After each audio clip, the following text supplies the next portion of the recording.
welcome to Comtrack, where you'll never have to watch a movie alone again. We are back with Spooktober. I'm your host, Tim Leifheit. My name is Hannah. And I'm Michael Wasser. Yes, returning again from Spirited Away. Was that your first one, I believe? Yep. Okay, yeah, my memory's a little... First and only so far. Well, this is the second. Not quite yet, because there's going to be another one next year that is going to be quite a big thing. But we will save that for later. In the meantime, here we are with another one of my favorite horror movies, An American Werewolf in London. Mike was actually the one who first showed me this movie. Me too, dude. So, I remember when I first saw it, it was part of this VHS night I'd organized. If you call it, were you there? Did we watch Sleepaway Camp? Yeah, yes. And it was Godzilla vs. Megalon as well. Yes. God, do you remember that movie broke me? During Godzilla in the corner of like yes. what was it, like a shared dorm room? I think it was like a common area in the dorm area, and we basically went out to a nearby mall, just to check out what was there, and we found a VCR and a bunch of really cheap VHS tapes. So we just decided to take home whatever looked interesting. And a VCR, which incidentally is still the VCR I use primarily. Oh, no. Wow. Yeah, you really are kind of like the VCR nut of the group, really. It was half my VCR because I spent all my $5 on it, which was half of what they were charging. Yes, I remember that now, yeah. So, and what's also significant is, Mike, this is also the movie that you introduced me to as well, although it was on a different occasion. I remember this was at the end of I think it was like the second year of college or something like that. I know that it was towards the end of the year. I was packing up in my dorm area, and you're like, "Oh, you haven't seen American Werewolf in London?" Yeah. And so we popped it in, and I remember this distinctly. I was laughing throughout this entire movie. Oh, yes. It's a riot. Well, because I remember because like you were like, normally people, you're like, wow, Tim, you're laughing. Nobody usually laughs at this movie.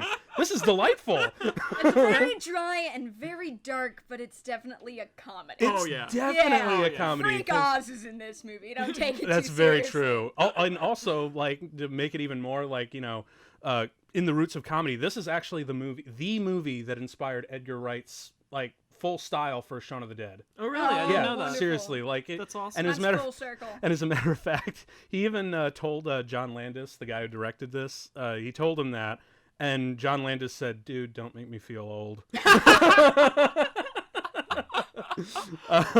So yeah, dude, like I was really blown away at just how freaking funny this was, even though, like, I mean. Spoilers, I guess. Like, if you're here watching this already, you've already seen this like a zillion Unless really you times. like your first viewings of a movie to have a bunch of assholes talking over it, then then what's wrong with you? I know, right? Watch the movies first. Yeah, because these are our comfort movies that we like to get more insight on, and just kind of have us like entertain the dead space that can sometimes occupy, watching movies, especially when you're alone. I've been there so many times. So where did you get introduced to this, Mike? It was that VHS night. We picked it up because the movie looked interesting, and I couldn't say it necessarily as one of the favorites of the night because we watched so many. I mean, every single movie we watched on VHS that night was good. In its own way. I mean, Sleepaway Camp was boring up until the end, but the end is quite a shocker. I'm not going to say. Sleepaway Camp had good kills. It had some good kills. And Godzilla vs. Megalon, I'm not kidding, I was in hysterics. Even if you're a Godzilla fan, that movie's ridiculously silly. I don't know which reaction was better. Is your reaction to that movie or your reaction to Double Down? Oh, for me, Double Down? Oh, dude. I know you're gonna make me watch one of those for Fucked Up February next year. I know you're gonna make me watch If anybody wants us to watch bad movies, let us know. Oh, dude, please. We need more comments, and we need more suggestions, and we need more requests. Spread the word, man. Like, Comtrack is taking off. So, but and speaking of taking off, I suggest for those of you at home, I hope you have a copy of American Werewolf in London, because we are about to start the show in 3, 2, 1, fire. And there's the Orion logo, correct? No, Universal. Oh wait, no, yeah, you're right. It's Universal. Wow. Yeah, this was how far away was this from Jaws? Oh, I don't know. I know because Jaws was 75. I want to say this was early 70s. Yeah. Oh man, it's really bugging me. This was early 70s. Was this movie before the Warren 7 song? I don't. Werewolves in London? I think it was. Yeah, because I Possibly. feel like Warren Zevon was like late 70s, 80s. Oh, and speaking of songs, Yes. note the titles of all the the licensed music. Dude, see Blue Moon. that's what I love about this soundtrack. I'm like, because I knew like all these songs A on here. Lycanthrope Films Limited production. But, yeah, dude, I knew like all the sounds in this movie, especially when Bad Moon Ring comes Moon on. Rise. Oh my god, best Like, montage. That so I'm like, dude, I love how cheeky this movie is. It's great. You Yes. saw me standing alone. No love in my heart. No dream of my own. Oh man, look at that. And what happened to all these actors? They're great. They're Right? all great. Right. I feel like Jane I- Agutter. Even I've some of seen. the lesser ones, I really wish got more screen because they like even like the victims that show up at the yeah. end of the movie. They have such character to all of them. Yeah. I'm like, dude, why Absolutely. aren't these like major actors? I know. Like, because I know a couple of them have bit parts. Huh? In various other movies, Frank Oz, man. Oh, dude, what a fucking legend. Right. He's What a legend. yeah. But that's like one of the things that I really love is the characters. Oh, yeah. Because although one thing that I do have, I kind of Rick Baker, dude. Oh my Rick god. Baker, dude. This is some of the Now best. he is a Diana legend. King. He is like kind of the poor man's Stan Winston in a way, which is not at all an insult because Stan Winston was a genius. Actually, It's like- some of Rick Baker's effects are better than some of Stan Winston's effects. Really? I think so. Oh, really? I mean, if you remember, we'll get to it, but the werewolf transformation in this movie, I don't think Oh, it's it's the ever best. been matched. It's like the best. Stop motion plus makeup. It's ridiculous. it's insane. stop motion. It's puppetry. It's manipulated photography and playing with different speeds and whatnot. So they use every trick in the book for that one transformation, and it's still It's impossible to believe that it's pre-CGI. Yeah. Looking at it, Yeah. it's ridiculous. yeah. So But I think I had to Google like when this movie was made Yeah, I know, or turn right? over the tape and be like, what the fuck is this? I know, right? It's amazing. So here we go. This is where we finally get to meet our two fateful heroes. Oh, remember he could like hitchhike across Europe and like not die? Oh, dude, those were the days. In the You back had- of a sheep truck. Oh yeah. it's Well, probably you more- might say they're bringing lambs to the slaughter. Oh, that's Oh my intentional. god! I just Especially totally also noticed that. That's awesome. Wolves in sheep's clothing, stuff like that. The play with yeah. wolves and. Oh, dude. Oh yeah, no, that's That on just- the nose. that That's just absolutely intentional. Adds so much more to this, man. That's awesome. man. See, this is what I really love about comfort movies and the movies that are just so rewatchable. Is you pick up on these tiny little details, And like then you slap yourself with I it. know, right? Because you're like, I see what you did there. These fucking filmmakers are too clever for their own good. Don't stay away from the moors. Stay away from the moors. Stay away from the moors, Stay away gentlemen. from the moors. I love that line. You have lovely sheep. It's a great line. I thought you were American, not Welsh. Oh man, can I tell you guys a terrible, terrible joke? Please. Okay, what's the difference between a Welshman and Mick Jagger? I don't know. What's the difference between Welshman and Mick Jagger? Mick Jagger says, "Hey, you, get off of my cloud," and a Welshman says, "Hey, McCloud, get off of my you."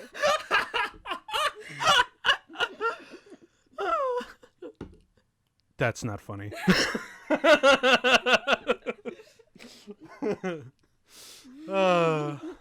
So, did they ever mention what they're doing out in the middle of nowhere? They're meeting a girl in Rome, Rome apparently. Oh, Which is so why they're in Scotland. oh, which- so it's literally just or like in every other. England. So it's literally just like every other Euro trip movie. Oh yeah. Basically, yeah. God, I want to do a Euro trip like so bad. Although I will take away the experience of being fondled by a weird man in a white suit on the train. You get to sing "Scotty Doesn't Know I'm a Werewolf." Fuck yeah. Which would be Oh, the best dude. mashup. Dude, that'd be an amazing mashup, dude, man. But they're just gonna talk about sex forever Yeah. because this is a horror movie. well, yeah, and never have sex in a horror movie. Even then, like this, because what now? At least the men are getting punished too. Yeah, that's true. It's like my movement, conceal the nipple, where I advocate for men to put on shirts because I don't want to see any of that. Yeah. I'm all for equality, but I'm a prude. Everybody who has sex deserves to die. Oh yeah, of course. Even trying to tell a knock joke. Who's Total failure. He's like, no, dude, you don't. Okay, so now, oh yes, this is the town. The tiny village. little tiny village. Yeah. Yep, out in the middle of nowhere. That's not inconspicuous at all, right? Oh man. Especially the bar that they walk I into. love the bar. The bar looks like. Have you seen Old Greg? Mm-hmm. The Mighty Boosh. From Mighty Boosh, They dude. walk into the I'm bar. old Greg. You ever All drink the Bailey's from a sailors shoe? And the fishermen and the guy who just put shells on things. You drink Bailey's from a shoe? Could you love me, Howard? That I sketch absolutely has like the whole aesthetic. Of course, it's the The slaughtered lamb. Yes. So you're right, lamb to the. Foreshadowing. Oh, it's good. Oh fucking. But I also like the fact that the sign's a wolf's head on a pike. yes, Yeah. yes, another foreshadow to come in many ways. Not just for the initial werewolf that's out there, you know. But what was I gonna say? Yeah, that's these guys are just great. That is how it feels when you're a tourist and you go anywhere off the beaten track. Oh my when god. you leave your designated district for Americans. Yeah. Like. And to be honest, like, look at what they're like. The overcoats that they're dressed in is just like hilariously out of character. Although David is a little bit more because he's got the olive green aesthetic going. Yeah. So he fits in slightly better, but I know they're just still all wearing big down windbreakers instead of like wool or anything. wool and no flat caps. Yeah. Yeah. Flat caps have to be a thing for these guys in here. Otherwise, you're not doing it. And you have to have the very grimy accent with just the most gruff thing ever, and just fuck off and give me my eggs and whiskey. Eggs and whiskey does sound not half bad, especially for dinner. That'd be nice. That'd be a nice dinner. Oh yeah. Yeah. Eggs for dinner should be allowed.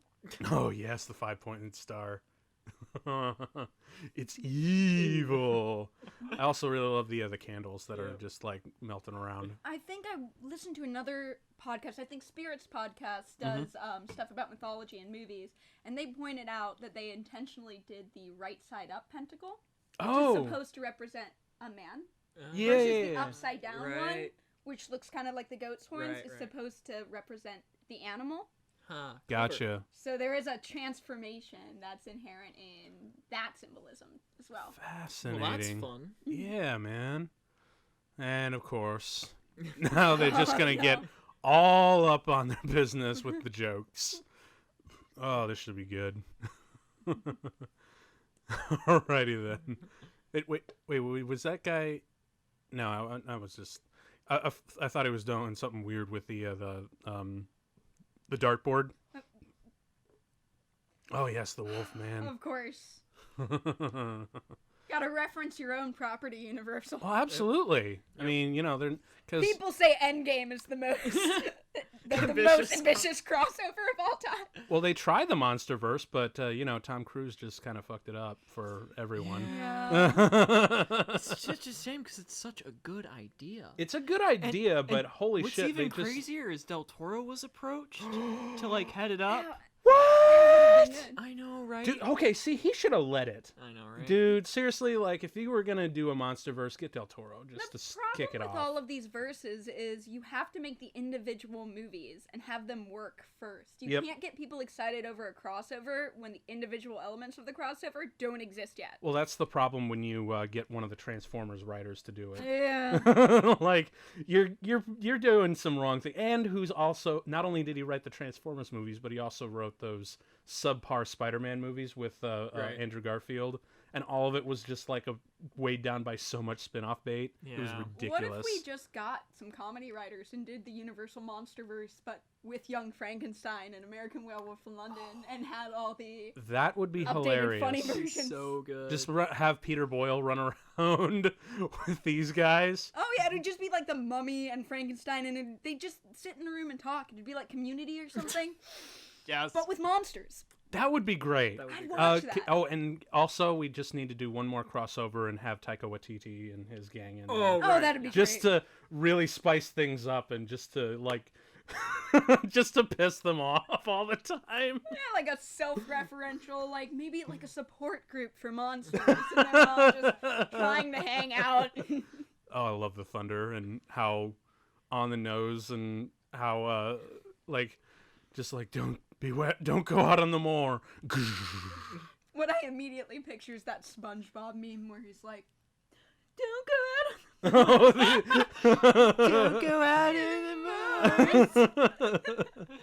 Stay on the road, stay on the road." Keep clear of the moors. Yes, we know. Stay We're off gonna the go directly onto the Oh, moors. of course. Like Right now. they've been told so many times to stay off the moors. Stay off the moors. I'm touching your moors. I'm gonna touch it. I'm touching your moors. I guess they got that American part right. They're like, Yeah, "Oh, right. don't touch it. Seriously, don't touch it. Immediately. Don't touch it." Immediately touches it. And that might be the thing is, why do people in horror movies do stupid things? And the joke is just, oh, they're American. They don't give a fuck. That's actually a really funny The idea. English tell us to do it. I'm going to immediately go on the moors just to spite you. Not because I'm a dumbass, but because I fucking hate people telling me what to do, especially the British. It is our American right to not listen to the British. It is our American right, it is our manifest destiny to go on to whatever moors we so choose. He's in God's hands now. Well, not anymore. There is no God. There is no God There's only here. moors. There's only Moors. There is no God, only Moors. So, and I do, but I really do love the idea that they just were like so fucking creeped out by everyone, they just started walking away as in any direction because it's night, it's foggy, they can't see anything. Yep. And of course, when they start walking off the road, I love their reaction. It's coming up here. It's amazing. Oh, hi. Yay, it's raining because British weather sucks. Yeah. It does. Especially in those times. Have like, you ever seen it hail sideways? oh God, I can only imagine. I've seen. It always stays just. I went to Britain in February, and it always stays just slightly above freezing. Not enough to make you feel any better, but enough that things stay liquid. So I'm sure you guys feel these guys' pain Oh, at yeah. this point. Oh, yeah. Because I know it's just like Except for the pubs I went there were a lot nicer. yeah, these guys are a little bit grouchy, and you would think they would be like, dude, seriously, don't go out there. There are werewolves. You don't believe Well, us? they just had that discussion. The world doesn't need to know their secrets. Yeah, but still, like, Also, dude. they're Americans in the 70s. If they die, they die. Okay, that's very true. You know? Yeah, I mean, they could have at least said there's like a gas leak or something like out there. A Like, gas Because leak? that makes sense out in the moors. There's a gas leak just in nature. like, or something. I don't know. Just Swamp Gus.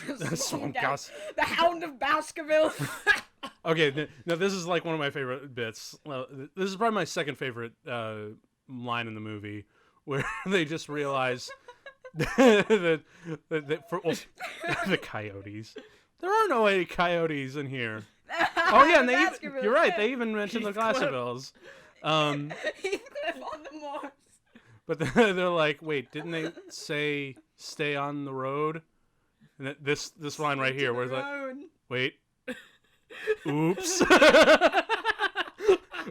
Just the way he says, oops, it's really funny. Like, Just wandered into werewolf territory. Aw, darn.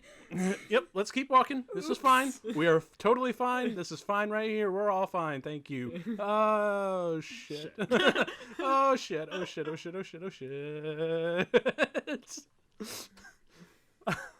Where's it coming? I know it's like a it just comes like right at the fuck out of nowhere, and it's great. It's good tension. Drop your backpacks, you fucks. I know, right? Well, there might actually have some vital things in there. This shot is like very Edgar Wright, where the characters turn I know, around. What if you're running? like, He's right behind me, isn't he? But yeah, honestly, can you actually imagine like a semi remake of American Werewolf in London with Simon Pegg, Nick Frost? Yeah, that's what I'm thinking right now. That would be kind of fun. Although I'd let them do it. Although it'd be an English werewolf in the United States. That would be cool because I'm pretty sure there is some werewolf mythology in America. Yeah. We've got our own interesting mythos. Yep. And so to twist it around. That'd be really throw fun. Simon Pegg and Nick Frost into, That would be really fun. Have them fight. Did you hear that they're doing like any American or Native American werewolf myths? I actually or even didn't old really tall look tales? into. I didn't really look into Native American stuff. My only Native American myth I know is Wendigo. Where are we I going? get the feeling that there's probably a lot of shapeshifters in American mythology, so have them. should probably look into that. Yeah. You gonna help? Do it well. Don't J.K. Rowling it. Right. Oh, there he goes. There he goes. Oh, dude. You know Nice what's also doggy. really cool is this puppet is probably super simple. It Yeah. probably doesn't even have any articulation. Nope. Oh, yeah. Just like a dude, just got his arms in there and just Or flailing even just around. the actor is Yeah, flailing. it Yeah, might not it even could- be really a puppet, more as a prop. If you shoot it right and you only got like the snout in there. Mm-hmm.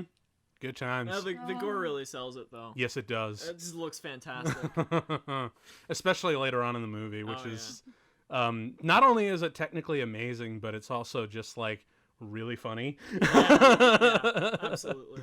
And then When he's just sitting in the theater as a zombie. and I do really love this where he turns over and he sees the who the werewolf was. Yeah. Just some dude. Just some dude. Yep. Blew his chest in, man.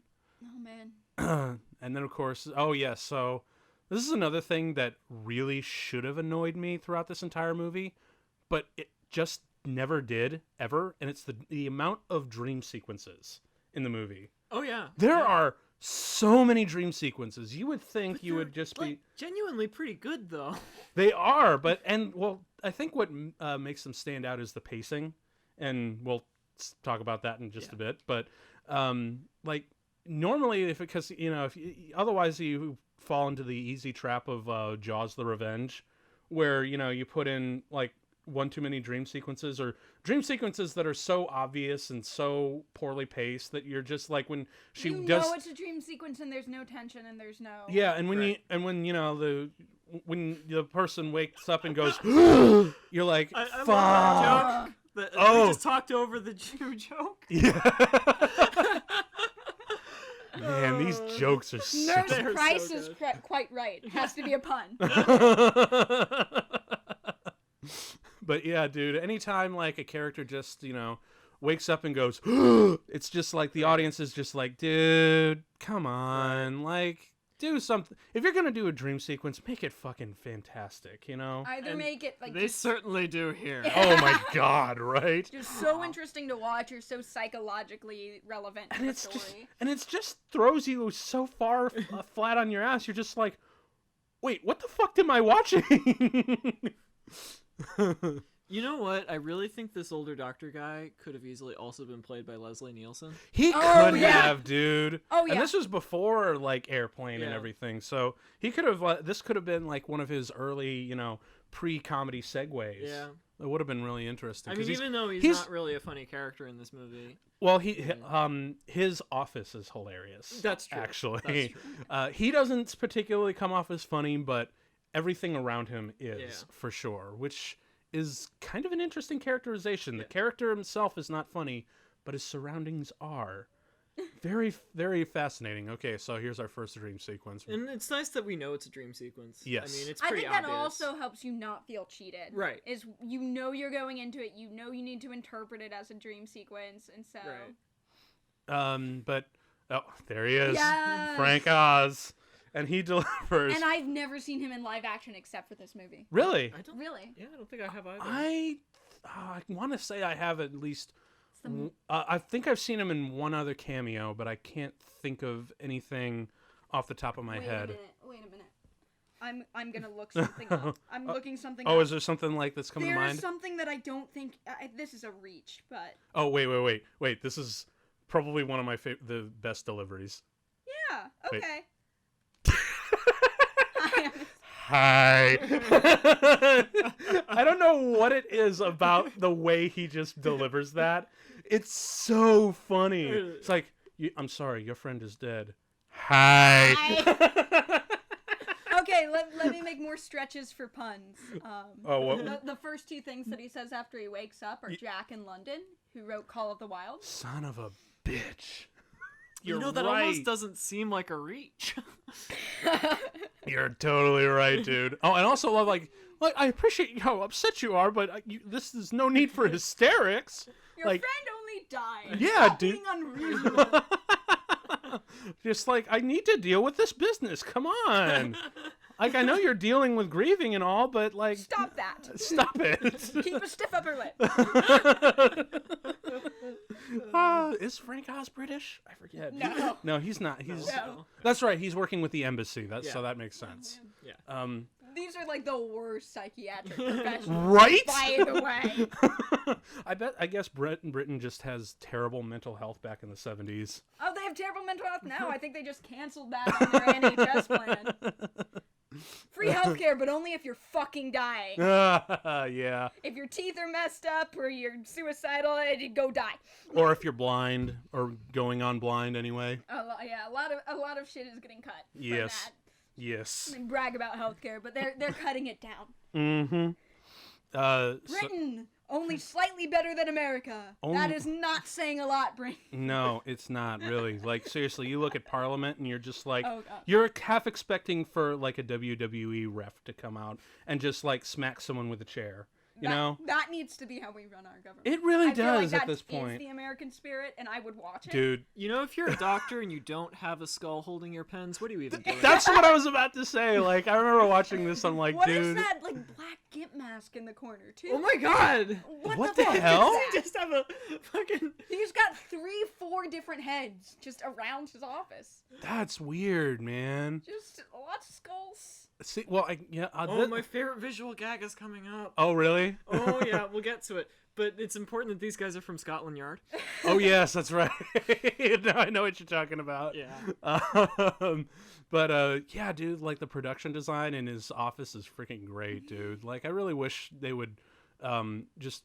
Because it's really hard to, like, visually bring out a character without them having to say or explain everything, And I really wish that more people would take more time to do that sort of thing. I know, like, the Coen brothers like to do that. Yeah. But...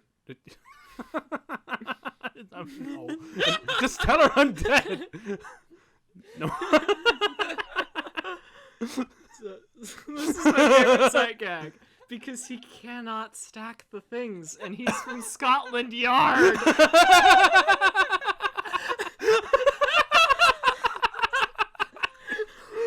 Took you a good 15 seconds.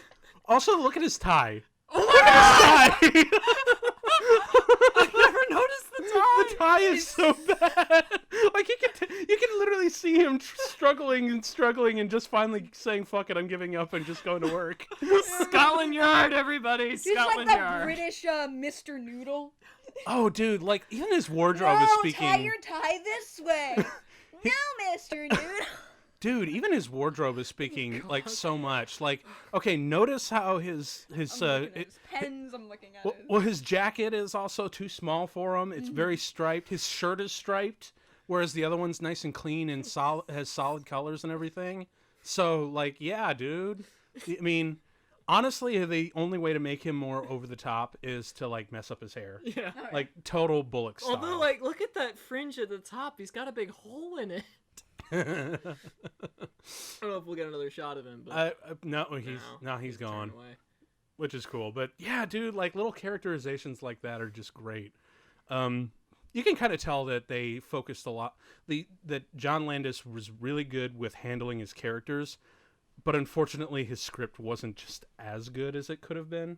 Like, because my only big complaint about the movie is like it just ends abruptly. Well, I think that kind of works because of the comedic tone. It just felt like there could have been like a better way to shoot that kind of closure, but whatever. I love this wide angle shot. Yes, I do too. Like the kind of swampy forest area, and of course, you know, just living the dream and being able to run around in the forest naked. Eat some deer. Oh yeah. Yes. Venison. Venison. Yeah. Like the wolf. Hum hum. Why didn't they play that song in this movie? Because Duran Duran was 80s. Oh yeah, that's Hungry right. Like the Wolf is the most 80s song. Mm-hmm. I think. Yeah. Arguably. One of Disney the should sue. Yeah. No, Disney should sue for the scene later on. We'll get there. But what was it gonna say? Oh yeah. Wait a minute. What? Can I make more reachy connections? Ooh. What? That our main character was wearing a red hooded jacket at the beginning of this movie. Uh-huh. Oh my god, was it He red? He It was red. It was wearing red. the red jacket. I could have sworn it was orange. No, it was definitely red. Oh Definitely red. my god. Dude, see, like, because, so I was talking about the script. Like, really my only thing that I don't really care for is, like, some of the jokes could have been better timed and better written. Like, I feel like if there was, like, a script doctor, like, a really good script doctor came in and did one more good rewrite, this would have been, like, a classic throughout the ages. And not just, like, an underground... It up a little bit. Because yeah. I do agree in the way that you kind of have to squint to read the tone of this movie sometimes. Well, Yes. that's true, yeah. Yes. That's more in the direction, but even so, like, some of the execution of the jokes could have been, like, they're good, but they could really be great. Yes. If they had just, like, a little bit more time. I still appreciate, in comparison to, like, a lot of modern comedies, that the script isn't the only thing that's carrying this movie. Mhm. That they use the entire visual format. Yeah. And that's, again, another reason to have Edgar Wright remake this I would watch it. as an English werewolf in the United America. States, in America. That would Yeah. be a really great, timely update for the movie. Better than the sequel that actually happened. Oh, God. Was there a sequel? There was a sequel called An American Werewolf in Paris. I've Oh, not I think seen I've heard of it. But it is supposed to be legendarily bad. Oh, man. Really? Don't spoil it for me. I haven't seen the new Yeah, Miraculous. dude. Okay. The only thing I know about it is it does have a show-stopping transformation sequence, but it's not as good as this one, is So it? what And we should do is watch that on YouTube and this- skip the rest of it. Well, I say show-stopping, but this was late 90s, early 2000s, Oh, really? so it was CGI. Oh. It's some of the worst CGI transformation I've ever seen. You'd think after Willow we'd be all right. Are with you Morphine. sure? Like, have you watched any of the Uwe Ball's movies? Oh, well, I haven't watched Uwe Boll's movies. So. Yeah, because, like, I'm like, dude, if it's that bad, then I've seen worse, you know? But, oh, man. Now I'm going to check it out just out of curiosity's sake. We'll have to have, like, our own little, like, bad movie night amongst ourselves. But anyway, back to the movie. I do really love the chemistry between these two. Like, Oh, yeah. Nurse Price is just... Can I just say it? She is so hot. She is so hot. Can we all three agree on that? We all Yes. just agree that I want her to nurse me back. Yeah. If Well, you're even a Dave. werewolf out there and you want See, to... it's red! Oh, Yeah. you're right. You're right. I think it was because it was the weird moonlight Yeah. effect that I had the impression that it was more orange than red. But yeah, dude, you're totally right. Yeah. That's some good shit right there. I love that. Oh shit, that was a Tim Curry cameo. I didn't know Tim Curry was in this. That's not Tim Curry, I folks. can't stop seeing Leslie Nielsen. I know. You're he'd be right, perfect dude. For the role. He really would be. Just like Let him play it completely straight, but his presence alone, Right, it's Leslie like, Nielsen. the fact that so- he exists and is him, would Yeah. just be... well, and that would have just made his performance in Airplane just that much I funnier. know, right? Although there is one thing that I probably would change about the Doctor here, only because I actually have one myself. Instead of giving him a tie like that, I would give him a red tie with skulls on it. Ah, that's What? good. Because Oh, I man. actually have a tie that I've found on a thrift shop that had skulls on it. I'm like, that is the most boss thing ever. I'm gonna get it. Yeah. It'd be really awesome if his whole like motif was skulls. Like that would be just like a fun little way of identifying him, you know? Yeah. But And I love the Doctor's attitude. If there was a monster roaming around, we would have seen it on the telly. If it's not, dude. Like, it's if it's on the telly, it has to be true. And I'd rather not be by myself. If we are, I'm having paranoia and mental issues. This is the 70s. This is the 70s, David. See, we unlike you Americans trust our prime minister. We do not call him a crook. I say. I'm really hamming it up with this. I don't know why. My British accent. I wonder what she's reading now. If that's gonna be another reference. Oh, if it is like that, it's. I'm gonna be like, I'm that's on too. Google for this. Yeah. I'm like, that's too much, man. Yes, you are. Yeah. Oh my god. And I actually really do love his performance and just completely hamming it up and playing like the total innocent little kid, like, feed me, pet me. So it's a love Connecticut me. Yankee in King Arthur's court. Oh, It's the same structure of the title. Oh, yep. son of a bitch. Yep. Damn. Well, I mean, to be fair, like, Yeah. when these movies are made with just like a really strict budget and whatnot, Right. usually like every little itty bitty eensy weensy detail is taken into account for, because they actually took their time back in the day. Yeah. Oh, yeah. Like nowadays, usually, I mean, especially with like mainstream movies. You've got sets that are pre-built with no personality that you just go, Frank Oz had to throw himself Yes, in there too. this is the whole reason why Frank Oz is in it, because he's like, hey, Violence belongs with puppetry. Yes. But no, I'm pretty sure like they wanted this clip, they wanted that Muppets clip for this little scene right here, and Frank Oz is like, okay, fine, but so long as I get a cameo. Yeah. I could be wrong. Like, go on IMDb and like prove me wrong or Are whatnot. you all ready for But this? yes, this is where you're like, what the Boom. fuck? What the hell? What is nowhere. going on? What is going on? What is what? You're just like, what the hell is this? What the hell is going on? It's Nazi goblins just tearing thing apart and burning it and killing everybody with What machine is guns. with the Nazi Jewish I imagery? don't get it. Because he has a menorah yeah. right Oh there. my God, he and totally shot does. off the mantelpiece, and they commented on it before. What's the subtext with him being Jewish? I have no idea. I don't know. The I don't- only Do thing Jewish people connects. make better werewolves? Maybe it's like Is this a metaphor? is the pentagram. Oh wait. Just when you thought the pacing couldn't be more perfect, this happened. You're just like, oh shit! another Oh your dream shit! sequence. It just stacks on more, and it's just more blood and gore.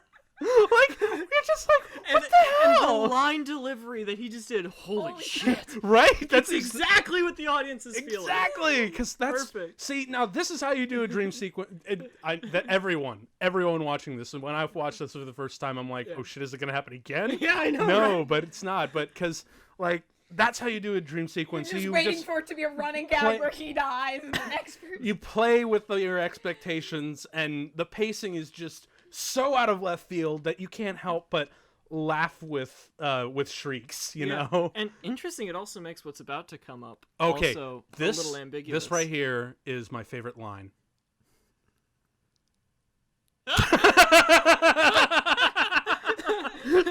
Just that delivery says so. That is just so great. Just, It's so perfect. can I have a piece of toast? Go away! That's so funny. And then of course this line here is also really funny, where he just goes, "David, you're hurting my feelings." What I'd do if I were undead is I'd go in there and fuck with people. I mean, who wouldn't? I mean, if you were forced to walk in the undead limbo for the rest of eternity, what else is there to do just to Porno fuck with? theaters, apparently. That's actually a very good point. Which is because back in the day, you know, those were frowned upon, especially in America. Well, you know what? I'd frown upon doing it in a public setting around other people, though. Yeah, But Free internet, I don't understand how people watch porn. I'd be terrified going into it. Oh, well, you God. should say pre-home video. Yeah. Oh, dude, even in the 80s, like, I know, like, a lot of my older friends are just like, dude, those were dark times for us. Or 2009 if you're Eminem. He didn't know that internet porn existed. Jeez. He only had like one email address. He didn't own a home computer. Oh, wow. And some guy on MTV Cribs was coming over to his house and he showed off his porno collection and he goes, "Don't you use the internet?" And he goes, "You can get that for free." And then apparently Eminem bought a computer and didn't talk to anyone for a week. Wow, dude. In 2009. Dude. So Dude. I've looked up a lot of trivia for this movie, so I'm watching this guy's neck very closely because I don't remember if it actually made it into the final edit or not. But there's supposed to be a bit where a bit of toast actually falls through his neck hole. Really? I think it was cut for the to get an R rating, but That makes sense. 'cause Like, it was a bit gruesome. yeah, but it's funny though. Oh, I mean, hilarious. it's kind of the it kind of reminds me of some of the Simpsons Halloween specials, like where Homer becomes a severed head and he's trying to drink beer, and it just keeps going out his neck, and he's just like, You're talking to "Hey!" a corpse. It's boring. Oh, that's another really great line. I love it. You ever It's talk so to good. a corpse? It's boring. I actually can imagine. It's like being stuck in a permanent elderly rest home, and you're just hearing their life stories like over and over and over, and just like telling about how he died and about how painful it is, and blur, blur, blur, blur, blur. Like, change Isn't the that record, the plot man. of like Ghost Town? It's like nobody can talk to them and they're so bored, and then this one dentist can talk to them and they're like, "Yes, here's all the things I have to do. Go do these things so that I can go to the afterlife." He's like, "God damn it." So I'm gonna tell all the other ghosts about it. Please don't. I do really love her reaction right there, where she's like, "You're a werewolf." He's like, "I'm a werewolf." "You're a werewolf?" And I can see in her eyes is like, "Is that a gay slur for you Americans? Because I'm very confused because you kissed me." "Are you bi? Is this?" No, I'm just a furry. Oh my God, wouldn't that be a really funny way to refer to them as to refer to people in non-conversations, like, "Yeah, I'm a furry," and people I just want a stay away werewolf. from them. I want a werewolf movie where one scene takes place at a furry convention. You know, that might make my werewolf story that I'm writing right now. Dude. Oh, yes. Dude. Yes, are we giving you somebody's like, "Oh, what's wrong with him?" or what's he talking about? And you just they're trying to hide it. They're just be like, "Oh, he's a furry," and they're like, "Oh, okay." Now, and in worse, it also keeps the semi quote unquote normal people far away from that person, which is so good for their benefit. So now he switched to blue. Yeah, he did. And she's wearing in red.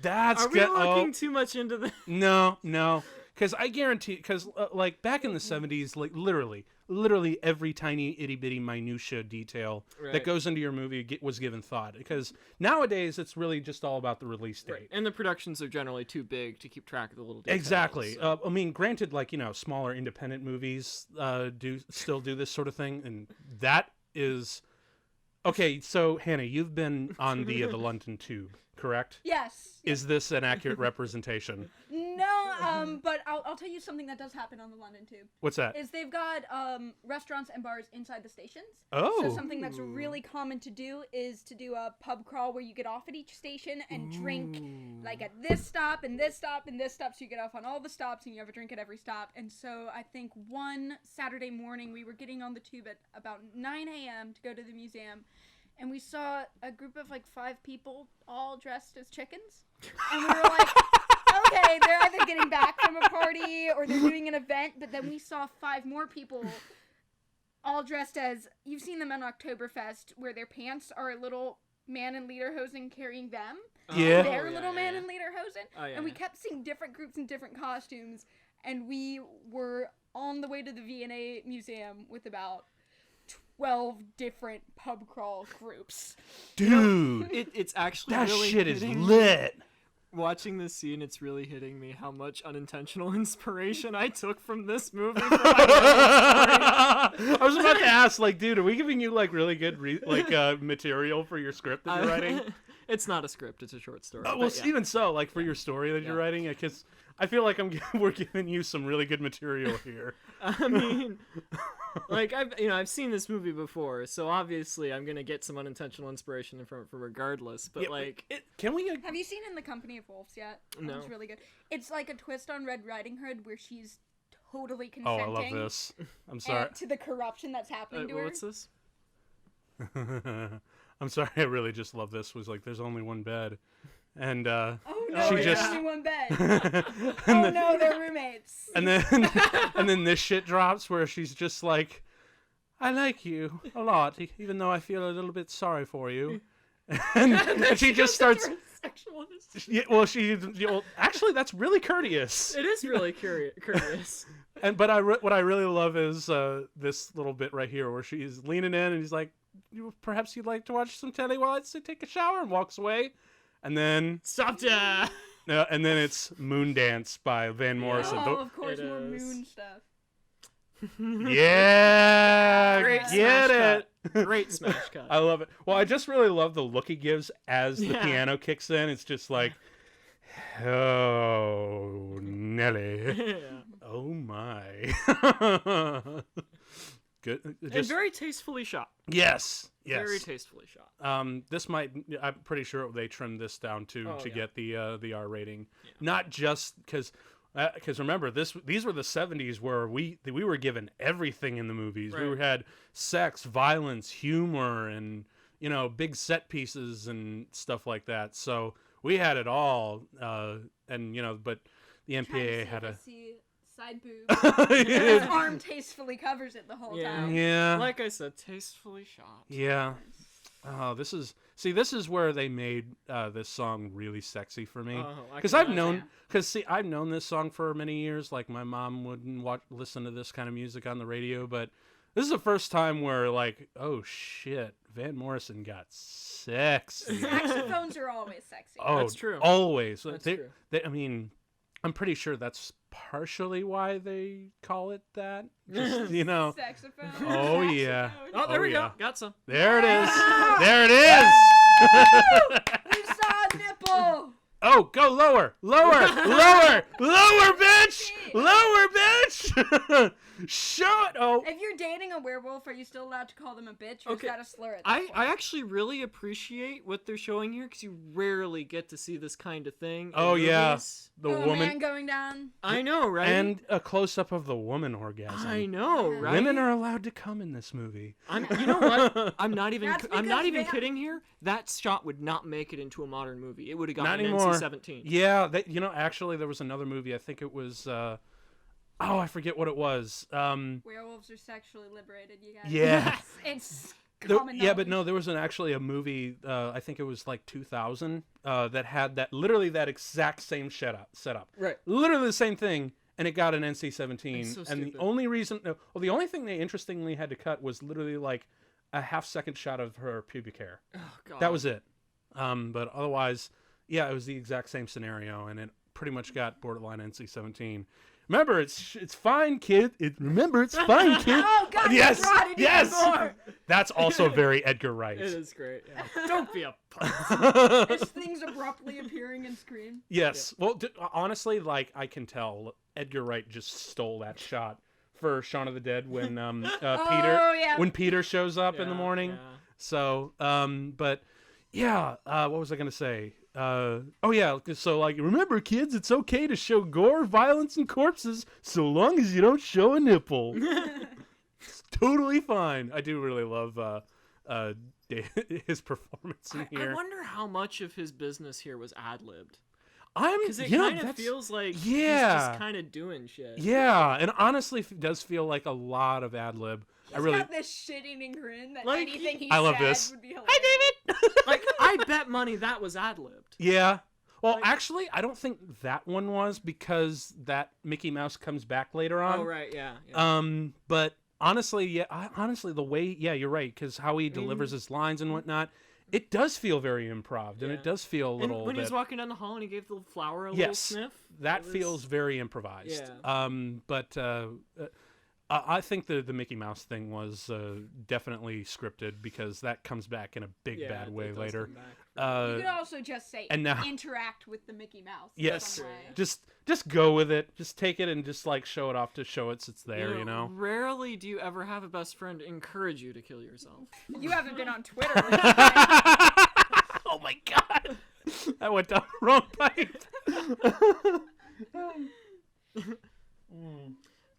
But yeah, it's really fun. It's really unsettling to see not only your rotting corpse friend in front of you, but he's also saying, "Kill yourself, kill yourself." No, he's not saying. He's being very polite. Kill yourself on board. Kill yourself on board. Let's hang out. I actually love the suggestion. That'll be my second Ariana Grande parody that I write.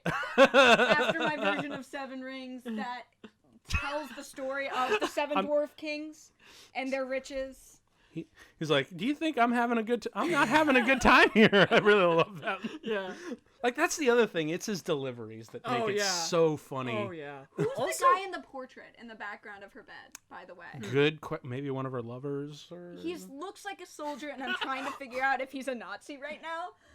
Oh, my God. Because... I don't know. Because that's been in the background of this movie now, and it's weird. Yeah. Yeah, I don't know. Honestly, don't know. Figure out. That's his. That is his shirt, correct? I mean, we could probably guess that. I can't imagine. Isn't she British? Did she go to NYU? I mean, it's possible. Who is that guy in the photo? I don't know. Father, he doesn't look familiar. Doesn't look like a famous figure. So. I'm pretty sure it's just like a grandpa or something like that. I mean, but it's so prominent and so weird. It has to mean something.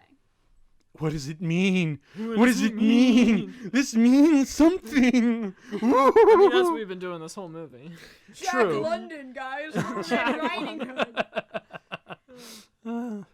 But yeah. Also, can we? I also really like to point out that this movie really does mess with your own sense of sanity. You actually do question a little bit of.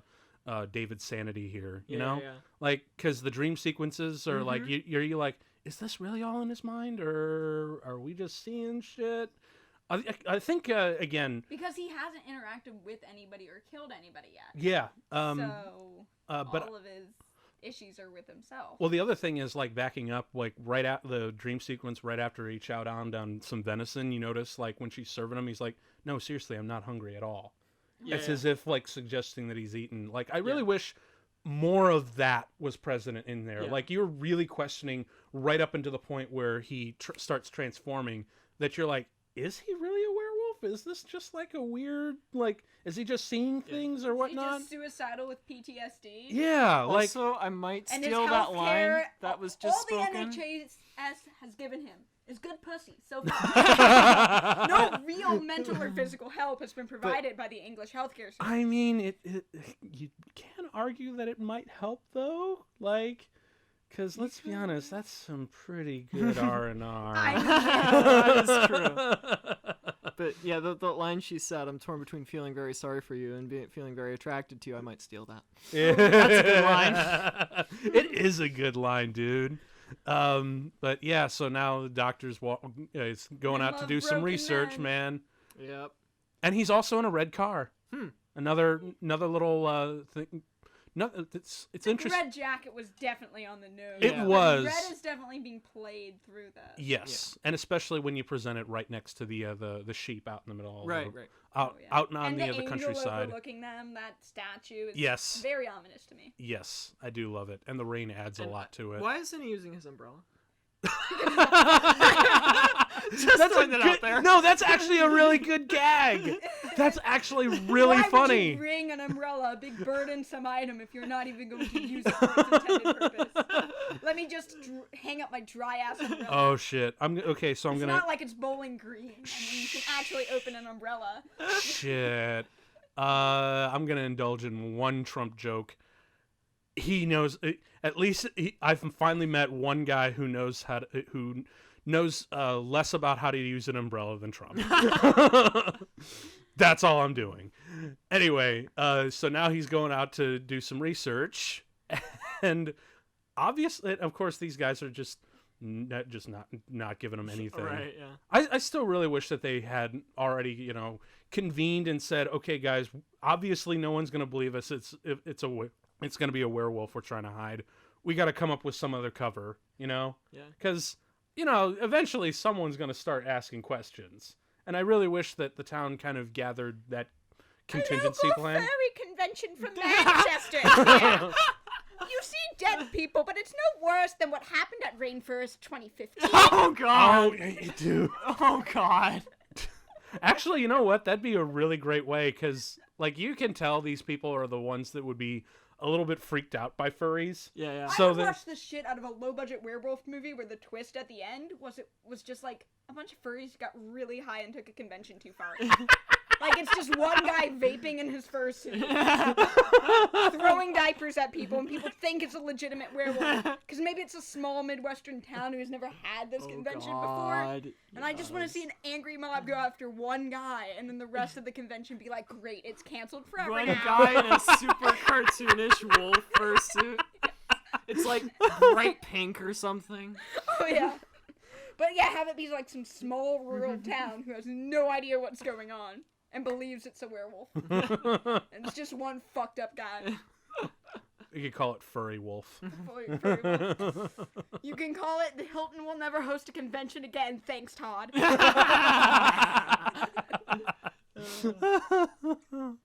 Man, that'd be a really great alternate story. I would watch the shit out of that. That would be a lot of fun. Oh yes, of course. Bringing the old motif of chess in here. I actually really love that not only is he playing chess, but he's also trying to interrogate him. Yeah. Another really great way to do that, because the use of chess in movie always fascinates me. Especially when there's an interrogation or a dialogue and you know that the winner is implied to be... Yep. And then you have 50 different Star Trek original series episodes. Oh yeah, that's very true. We saw a lampoon of that when we watched Young Frankenstein. It's the dart game. Yes, we did. They were trying to prove their worth. But they were obviously cheating the entire time. And just the result of their stupidity winds up in this great visual gag at the very end to pay it all off. And it's obviously a parody of the scene where people are playing chess and oh no, he's made a good move, which means he's got the advantage in the conversation, but... Oh, now he uses the umbrella. Yeah, now he uses it. Maybe in Britain, when it's drizzling, you don't fuck with the umbrella. You wait until it's literally just pouring down eels. That's probably what it is, because it's always pissing rain in England. Oh, yeah. It's like Seattle. Oh, yeah. So I think at one point I was bitching about the rain, and my friend was like, why? It's a drizzle. And I'm like, I'm freezing to death. It's no big deal. Whatever. there's raining in Britain, and there's raining in Britain. Yeah, it's always constantly a little bit misty. Oh, we got a whistleblower here. Yep. He's gonna talk. There's something wrong out in the moors. The moors. I'm gonna go on the moors just to see. Stop. I'm going to the moors. No, the doctor totally won't, because he's not American. Oh, no. So he'll be fine. Will However, he go out fishing on the lake under the full moon to see old Greg's mangina? I'm old Greg. Look at my mangina, Howard. I really hope we share a special moment out there on the lake. I really hope you guys back at home actually know what the Mighty Boosh is. Oh, please. Please check it out. Please, that is the absolute best watch. And if you don't, I'm right there with you guys. Oh, go home and look up Old Greg. Full episode. I think. Yes. Full episode for Old Greg. The other ones you can just watch the bits. But... Yes. Old Greg is probably their most famous. Oh, it's so weird. I actually really love this so it is his bit. shirt. Yeah, it is. I kind of figured that it was, because it only makes sense. Because didn't they say that they were from New Jersey or something like that? But yeah. I love that vaguely ominous. Yes. Children are just laughing at Fucking him. twins, man. I know, right? Twins. It's not just a girl with a dog; it's twins with a dog to make it even more ominous. They're just laughing at him. Twins exist. Well, I think that's another thing that Edgar Wright stole from. Right. Along with, the obvious Grady twins from The Shining and whatnot. I do really love this bit. This is locked out. He's like, oh shit. And this is before the age before cell phones, where you could just like, hey, can you turn around real quick and let me back in? Yeah. No, you have to break in, man. Yeah. Have you ever had like a situation where you guys had to break in your own house? Yes, Yep. you were there with me at New Year's. Oh yeah, dude, I remember that. Where I scaled the facade of my building 3 fucking floors up, hungover as shit because I lost my keys at the bar. And New Year's Day, all the bars are closed, so I have to wait a day to see if my keys are even anywhere. That was awesome. Yeah, there were a couple of times when I was a kid and my family locked ourselves out of the house. Yeah. After a vacation, usually. Because I was the small thin one, I was the one who always had to go in through the small window. Oh my gosh. I My see. parents, for I think about a year when I was in my apartment, they didn't give me a key to their house. They said, oh, if you're stopping by, we've left the window to the bathroom unlocked. And I just, like, finagled through, hoping none of the neighbors called the cops on me. Just, all right, Mom. And she's Yeah. like, oh, just break in. You got the mini. Minnie. But yeah, I do remember I had to break in once just because I actually had to climb through the window, which was actually too tall for me. Thing's creepy! Yes, it is. It was actually too tall to me, and I actually had to climb on top of like an upside-down trash bin just to climb through the window. That was it through foliage, which was fun. There's a lot of darts. Like, this is like the 3rd time we've seen darts. Is that another recurring thing? Is that just a British thing? I don't know. I know that does come back again for Shaun of the Dead. Oh, yeah, mean, with- it does. Oh, the darts in Yeah. his head and all that stuff. Oh, is this one of those Yeah, like? this is the hotline. Is this the really You sexy? think you're paying attention, Neo, but you're really staring at the woman in the red dress. It totally is, isn't it? I'm actually kind of shocked that. Wait, do they have like one of those really sexy commercials? Because I do know that. Yes. Yes. Yes. The best montage. Dude, like I remember when this beat dropped, I'm Bad like, Moon Rising. oh, yes. you sons of bitches. Sons of bitches, you guys are so on the nose. I love it. But That's great. yeah, I really So the full moon has not happened at all yet. Not no. But that whole TV watching bit also very Shaun of the Dead. Yeah. Oh yeah. Although Shaun of the Dead, Attic on the streets of London. Shaun of the Dead is like, because I know Edgar Wright watched that and I'm like, I'm gonna do that scene but better. How I discovered the Smiths. Really? I It's also just like- that scene in Shaun of the Dead, and I was like, I like this song. Let's see who wrote it. Yeah. And then I went on a full binge of the Smiths, and then I got depression, so I had to stop listening to the Smiths. But very good. So this I can totally relate to for a while because when I first moved into Cincinnati, I didn't have a job for about 2 weeks. I was mostly just, well, I mean, it wasn't bad because we just moved in, so I was setting up the apartment and whatnot. Right. But there were a couple of days where just like I had nothing to do and I didn't want to go out because I didn't know anyone and it was expensive and I was just caught in this weird limbo of just like trying to hang out and yeah, that would happen too. I would open up the fridge and I'm like, what the hell am I even doing? I'm still not hungry. And it's Because we've got the Pacing. craving. He's got the hunger. yes. And Give I him wound, some raw meat. I think I wound up as like Jim Carrey the Grinch and just like lie down on the chair and just be like, am I just eating because I'm bored? Have you seen Santa Clarita Diet? No. It's got an interesting concept. I've only seen the pilot episode. I thought it was going to be really bad. I thought it was going to be like Comedy Dexter. But she's a zombie, but as long as she keeps eating raw meat, she won't get hungry enough to go crazy. Oh, okay. So her family just has to deal with her being undead and somehow getting her flesh. Huh. Somehow getting her raw human flesh. Oh, this poor Huh. kid. So Yeah. I think her husband tries to find assholes for her. This kid just constantly says no. No, Yeah. No. that kid is me. I actually can see a lot of that. And we get to see that the love interest is good with kids Of and course. maternal, very course. cute. Yes, very good. But the best scene Yes. in the whole movie. Ah! Oh, it's the moon! Yep. The moon! It's a full moon tonight. It's the moon! This part where he just, Jesus Christ! Oh, gosh. And of course, I love the music. Oh, the yeah. music is just great. And also, dude, like, you know what's crazy? I'm pretty sure they just pre-wetted him. Oh, yeah. But I love how you can feel like his pores are just on fire. Yeah. Oh, man. Like, he's just sweating profusely, just like, I gotta get it off. Oh my God, yes. Like, the effects haven't even started yet. This is just pure acting. yeah, the acting, and not to mention like the man, pores. So good, dude.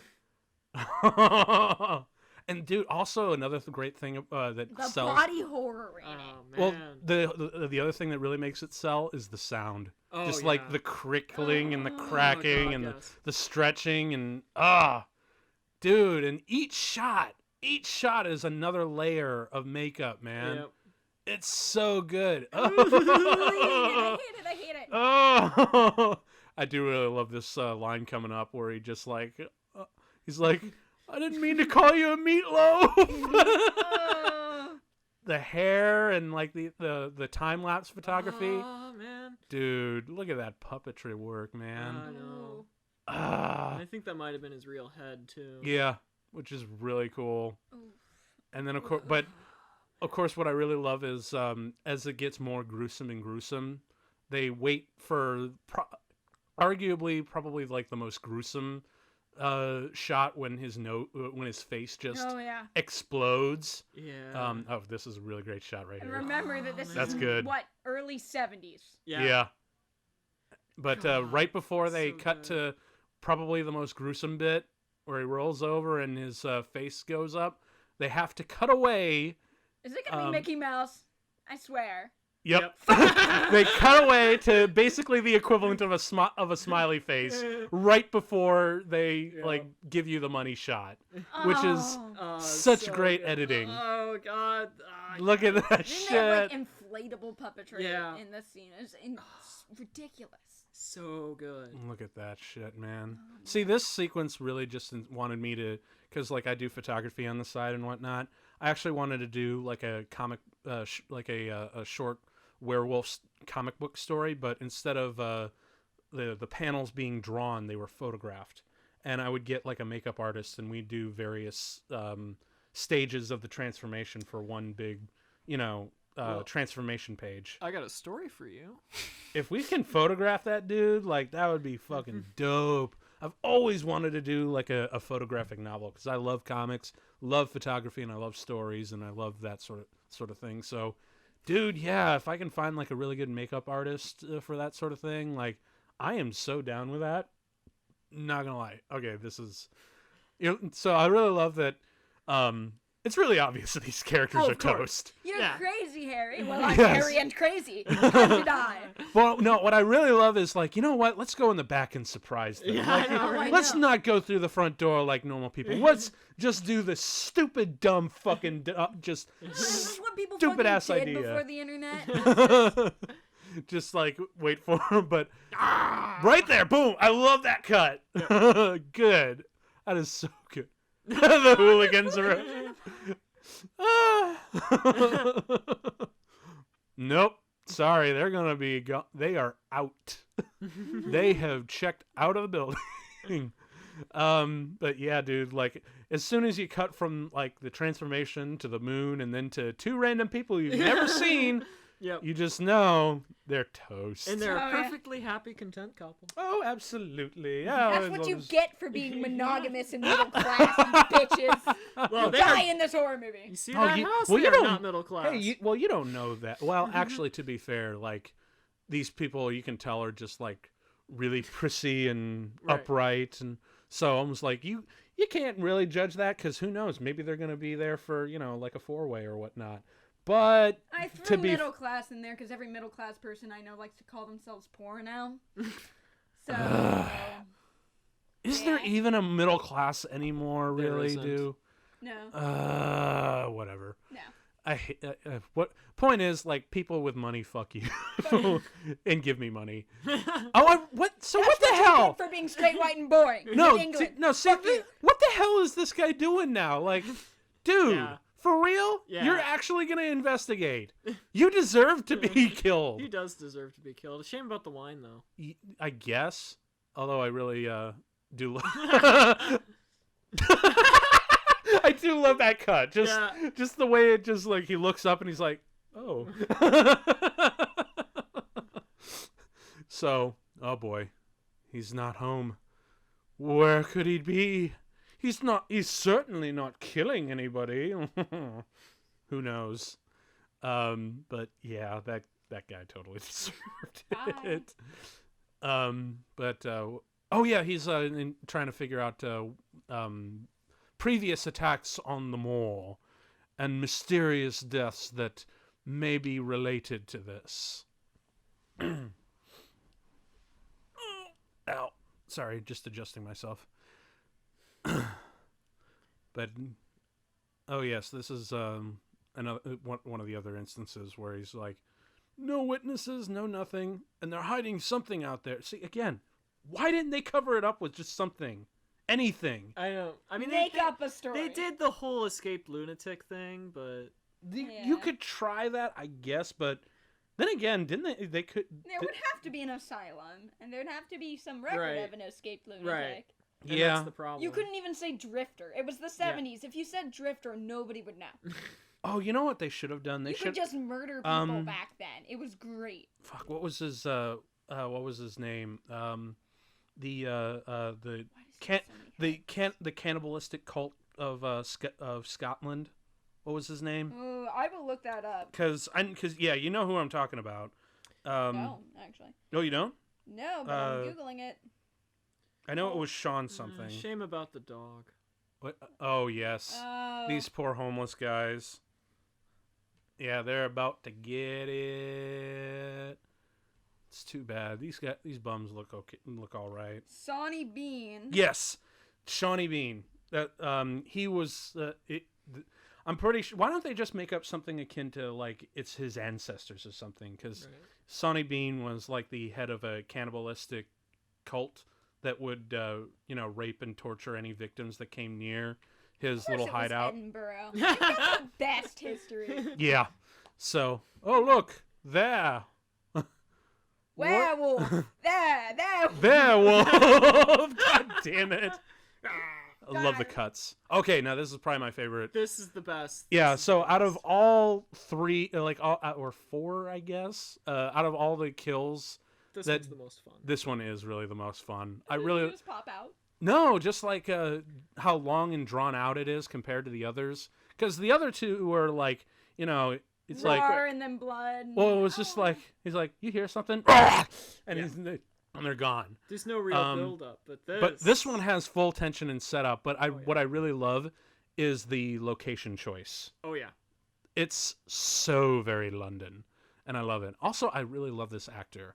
He actually reminds me of it. It's mostly in his voice and the really thin chin face that he has. He feels like if Benedict Cumberbatch had a brother. Oh, Kinda, yeah, I can see it. Because it's his voice that really, because he's got that very like lighter features and thin face, but he's also got that dark, looming voice that has just ensnares any who catches their ears with. So well, now you're starting to sound a little like Alan Rickman. A little, I get. Well, weird reach theories is that all of the ads that I've seen so far have been for American companies. I've seen Wendy's and Marlboro, so you could talk about the invasion of America and yeah, that's a good point. Yeah. But I do love the adverts. And also, they're all for meat and food. Just pass by like 6 burger advertisements. But I really wish this actor had done a lot more because his voice is really good. However, I did find out he isn't something we all. Non-stop orgy. See you next Wednesday. What was this? Was after Airplane. Okay, I love this. Yes, this was after Airplane. There was an Airplane poster too, as well as the See You Next Wednesday reference. Yeah, there is an Airplane poster. So this must have been after Airplane. Oh, okay, right on. How about that? I do love these shots, the tracking shots. Oh yeah, they're great. But yeah, the See You Next Wednesday thing's a fun running gag. Yes, it's all of John Landis's movies. Yes, I believe so. But this actor, I actually found out doing a little research, he is in a movie that we have all seen. Oh yeah? He is Bib Fortuna, Jabba the Hutt's right-hand man in Return of the Jedi. I see it now. But unfortunately, he doesn't get to use his stellar voice, which is really sad because I think his voice is fantastic. This shot is awesome. Where it just looms in. And we've all been on those giant escalators. Dude, I love the fact that they can build such tension in such a wide shot. Oh yeah. You know? Oh, I love it. Wide shots would work good for tension. And great That cut. is such a good cut. Yes, I love it. Ideal match cut. Yes. But yeah, that whole sequence in the tube is one of my favorites for sure. And I really do, of course, love where he wakes up. Yep. Oh yeah. Somehow, though, considering it's London, this probably isn't the first time a guy is woken up naked in the middle of the zoo. Oh my god. It was the 70s. I think late as the 80s, my dad broke into a zoo. The furry jokes write No, themselves. fuck it. He wanted to ride a camel too. You follow-up question me. Said my dad broke into the zoo. God damn you. Hello, fellow wolves. Please don't bite me. I'm just gonna go. This is.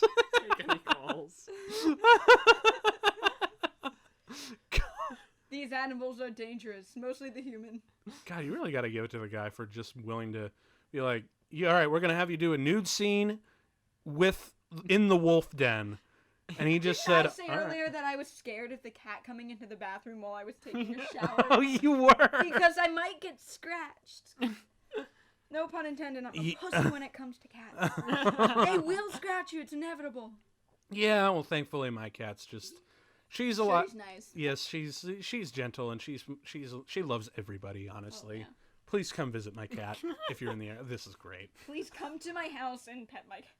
Oh, this is a scene of me going to the bathroom at 3 a.m. when I don't feel like putting my pajamas on. It's like, I hope nobody sees me. Also, another scene that would net this in NC-17 today.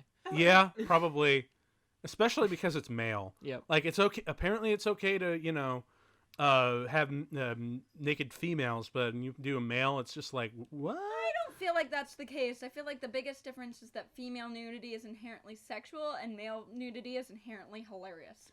Yeah. Okay, I feel like I've seen this kid actor before. Is this like a Pink Floyd? So wait, music hang video or on. something? Is this the remake of It? No, it's the It and the Omen crossover. That kid honestly does look like the kid from the Omen. A little bit, yeah. A little bit. The famous balloon thief. Would a thief want to give me £2? And I'd look just. I really love the. I like men now. This is just. Can you give me Best the line, full best line. scene?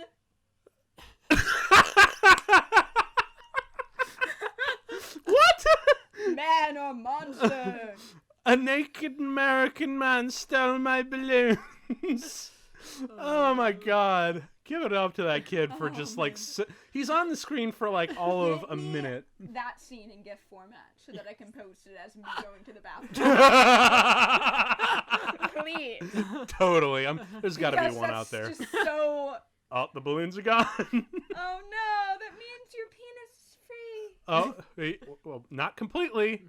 I just really love the reveal where it's just all the ladies, and it's clearly all like really high women's, and then, yep.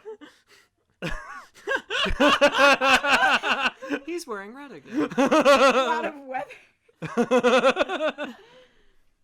I like to have a little bit of a breeze in between my privates. Thank you. Look, I'm just about to do a Monty Python sketch. Can you leave me alone? And he's like, dude, come on, you're in London. This is not the weirdest thing you've seen. And he's like, oh, The thank British are God. not like us. They're weird in the privacy of their own home. Thank you very much. This is the Queen's country, and we dress in drag behind closed doors. I am so cold. Look, you kept wearing my clothes, and I wanted to cross-dress too, babe. Let's play where I'm the sexy nurse. And you're the werewolf. The what, honey? Just never mind. Just use your claws, baby. Go crazy with the teeth. Not too much with the teeth. Not too much with the teeth. Not too much. I woke up naked in the zoo, and of course she's totally cool with it. In fact, she's just all over him. Yep, Really. it's fine. Well, I'm pretty sure she's just glad he's like, oh, thank God you're not dead. Yeah. He looks fantastic in that red coat. He does, actually. He really does make it look good. Yes. I actually really love the fact that now that he's back in human and he's made his fresh kills and whatnot, now, as you're about to find out, the dude turns super horny. Oh, yeah. Like... That's because the werewolf kind of mythos is about accepting your id and your animal instincts, and fighting against repression. Yep. You know. Is David behaving strangely? And, of course... Just go he's straight. Growling too. Growling and biting. Yep. Nom nom nom nom nom. Ooh, she's gonna have so many hickeys in the morning. I'm gonna eat you, but in a good way, not like those other 6 people. Doesn't sound that unpleasant. No, not at all. Well, we know how canines like to eat pussy. And we seen that earlier in this film. I really hope, like, you know, if they ever do the remake, they do pick up on all this shit to put in it. Because that'll be great. I mean, we can't have nudity anymore, but our profanity filter is completely... Nobody's even trying to censor that anymore. Right. No. So let's take advantage Well, of that. No, actually, they take advantage of that, too, in just a bit, where... he was like, I'm not crazy, and he's like, arrest me. Yeah. Which is really fun, because now he's like, my body feels great and everything, and it's like I really wonder how biologically that affects him with the werewolf. You know? Yeah. Like, didn't I have a girlfriend in Rome at some point? No, actually, that was his friend. Oh yeah, that's right. Because he mentioned like, I went to my funeral and she was there crying. Yeah. It was really hilarious, actually. Well, yeah, because she was with another guy. Yeah. That was the joke. So he's like, this was. We could have had a warm body situation, but you didn't want to play like that, bitch. That must be really awful to see the person you think you're dating get picked up on, like, get a rebound at your own funeral. I know, right? That's, man, he's just not having a good time in the undead. Minus Kill the fact yourself, my girlfriend dumped me, I'm bored. Entertain me already. Maybe he's projecting the whole suicide ideation. Yes. So now and of course there's going to be another full moon tonight, which means more hijinks. And I actually do really love the how he just like, hey, officer, just arrest me. I'm responsible for those people last night. Just arrest me. Just getting down, and and he's just like, bitch, I am so not ready to deal with you right now. I would write a scene where he tries to convince her to chain him up, and she thinks it's a sex thing. And he's like, babe, these are not regulation handcuffs. Stop writing my scenes for me. It's supposed to be my story. I really hope you're taking notes for this. You got these from Spencer's. They won't hold a full-grown wolf. Look, they actually drop a cunt. Oh, they did. Yeah. Wow. So like, that's what I'm like. Yeah, they're not gonna hold back on the language either, man. Because he's just here to, cause a scene and hopefully put him into a jail cell that can hold him. You know, I mean, it's not a bad idea. It really isn't, especially if he does break out of a police station. Someone's gonna see, right? Yeah. Like in a zoo late at night. Yeah. In the 70s. If you wanted to get arrested, why'd you put your clothes back on, though? That's so solved the whole problem. Is he could have just been like, arrest me, just in the red coat. No, see, remember, he didn't know then. Well, yeah, but he just found out. He could start stripping now. He could. He could punch a toddler in the face. He could do something other than screaming, this is London, the police don't have time for that bullshit. Yeah, he's like, yeah, we hear that Prince Charles is an asshole like every other day. Like, dude, this is not new for us. He could park over the line while Nicholas Angel is watching. Oh my god, Nicholas. I was totally thinking that Nick Angel should show up and just, like, arrest him. Now, that would be a great crossover. Nicholas Angel fights a werewolf. That would be a great That crossover. would be awesome. I'm not gonna lie. Oh, we got the inspectors back. You know what would be a seriously terrifying horror story? If a werewolf actually did get himself thrown in prison in order to protect the public, only to find out that the prison system does not give a shit about what you do to your, like, roommates or cellmates or shit. floormates. Oh, so dude. imagine, like, a werewolf escaping from his cell, and then the guards just locking it down, and about 300 prisoners trying to survive with a rabid werewolf while the system doesn't give a shit about them.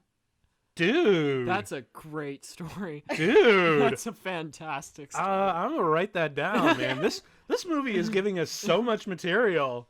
Like, I can see why it's a huge influence. Okay, yeah. actually, I think we should back up just a bit. Is this probably one of the greatest werewolf movies ever made? It's the best one I've seen. I haven't seen that many, but it's the best I've seen. Yeah, I haven't seen a whole... that many werewolf movies that like are really good. I mean, outside of the original Wolfman, I think I can say this one's definitely one of the most influential. Yeah. Like, if Wolfman was to what the werewolves are is to what Night of the Living Dead was to zombies, I could probably say that this one is definitely in like, I hate to go back to Shaun of the Dead, but I know, right? It's perfect. I caught myself in a trap there with zombies. Yeah. But yeah, dude, like, I mean, werewolves are kind of like the supporting actors in the horror mythos. I was gonna say, the only werewolf movies I can think of is original Wolfman, of course, Abbott and Costello meet Wolfman. Yeah.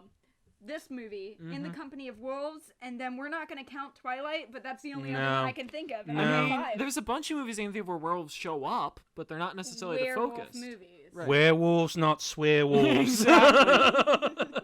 That's going to be a later episode, actually. If I write a sequel to my werewolf story, it will definitely be patterned around a wolf pack. Oh, dude, that sounds awesome. Like, but I'm trying not to think about that because I need to finish what I'm writing already. Yeah. But dude, a prison wolf story, like, such a good. That's a great concept or just like a great commentary on the American prison system. You know what would be also cool if we didn't know it was a werewolf until the end of the movie. Yeah. Just some things in the jail killing people, or at least not until the halfway point. Set it up like he intentionally. See, now my premise is he tries to do this. He tries. To get locked in the jail. See, I gotta copyright this shit before this episode goes on the air. Honestly, if somebody wants to steal and make that, like, just tell me. I want to see the shit out of that. Or at least hire us to write it. Right. So not only do we get credit, but we also get paid. Send me royalties. Yes, because as we said, if the great Heath Ledger said, if you're good at something, never do it for free. Because I'm a firm believer in that. Unfortunately, it hasn't worked too well. Oh, he's gonna try, but do it, you pussy. No. That's how girls do it. Oh my god. Although they tend to like the whole cliche is the straight razor. Yeah. Straight razor in the tub. Oh, I love this. Oh man. Where he comes out of the corner. He's just like, hey, want a movie? Let's watch a movie. Come on. Now, girls usually use like poison and pills. Oh, like pills? Yeah, I got you. Common. Some people say it's because they worry about their looks. Other people theorize that they're just more considerate about leaving a mess behind. Ah, gotcha. So there's different theories about that. Gotcha. Where men are more likely to have guns and shit. I love the porn music. Oh my God, porn music.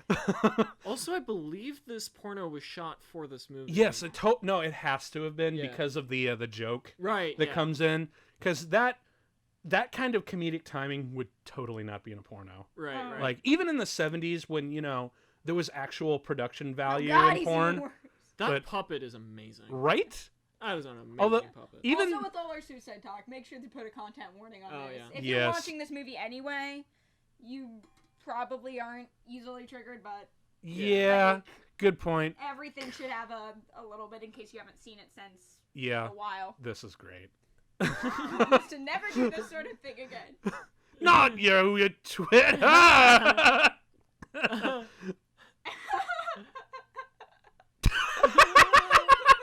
Just walks away. And I'm like, whatever. Okay, this is the one thing that bugs me about this scene. He has no lips. I know. How is he articulating? Like, as good as... Because that puppet is freaking A+. That puppet's amazing. But how is he, like, making consonants work? Like, how does that work? Also, you're so rotted that if you're watching porn, I can't help but think you'd rip it off accidentally. Yeah. You'd just be like, oops. Sorry. Hey, Sean, can you hold that? Just put it in your pocket. It's fine. I'm gonna throw it in this popcorn here. Oh, no! Well, they pay attendance to deal with this shit. Oh my god, I love this. But yeah, dude, That's such a weird thing. Although that's probably one other thing that we probably couldn't do is a remake, is because, well, are there any even porn theaters anymore? Why really? No. Somebody'd have to be a real freak to intentionally want to do that in public. Yeah. When the internet is there. Yeah. So. Yeah, it would have to be some other kind of thing. Okay, that's the other thing that I really love about that reveal when he turns around and you just hear. Would this scene take place in a strip club then? If it were, that would work. That would work. A very liberal sex, straight up sex club, honestly. Basically. Oh yeah, it would have to be extreme. Well, because so that the no. plays. A peep show. Oh, that would work. show. No, that would work because Yeah. honestly, what makes the scene so funny is when the seriousness of it is intercut by the moans. Yeah. Oh, Especially with that perfect timing where he's like, "This is your latest kill victim," and he just turns around and all you hear is, It's so funny because, like, I'm pretty sure that's where Edgar Wright just died. How happy the couple are. I love them, and of course, these guys are just really grumpy. Of course, You kill a bunch of homeless. They're already homeless. Now they're dead. yeah. And he's And I love the couple. The Okay. couple are perfect. oh, this is also one of my favorite interactions where they're not only are they guilt tripping him, but they also start giving him suggestions on how to kill yourself. Yeah. And also that also gets a huge laugh. It's just Yeah. like the I'm not sure that would be enough. you can hang yourself. No pain. No painful. So trying to defend him. Like, how about a gun? A silver bullet, and they also bring that up, which is also really fun. But a gun would be good. Finishing each other's sentences.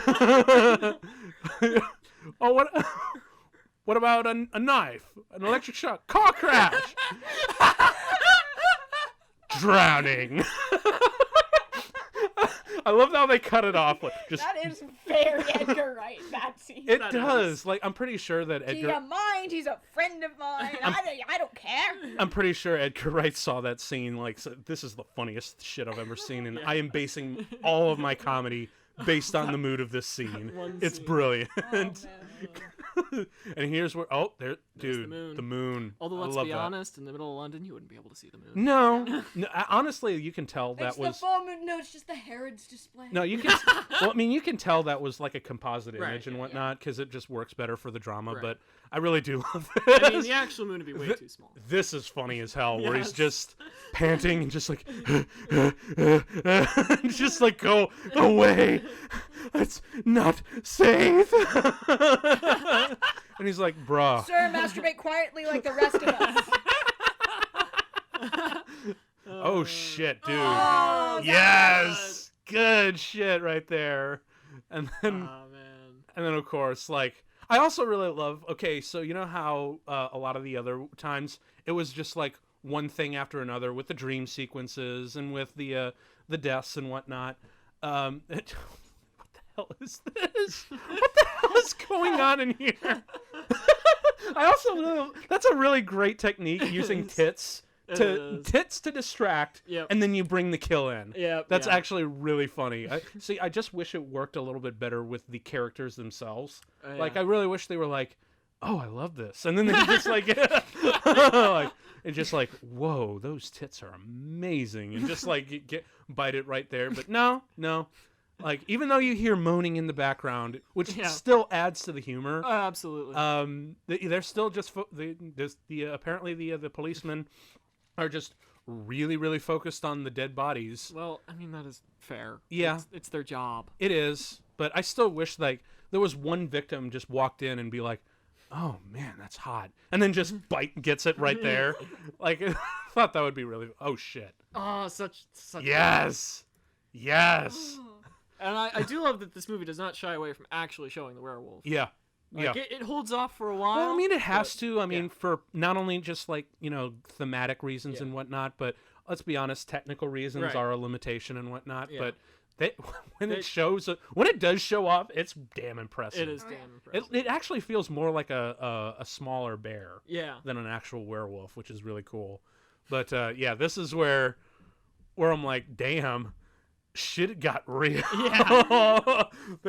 So this is apparently this is the London equivalent to having 5 stars in GTA. You just get a bunch of bodies, like, please stand back, man. This is very similar to the every hospital massacre in GTA 4, where you just like go to get into a building, corner yourself, and wait for the cops to come and get you. Oh my god! Do the head off the inspector. Yeah. And I really dude, the violence in this. I guess he made head inspector.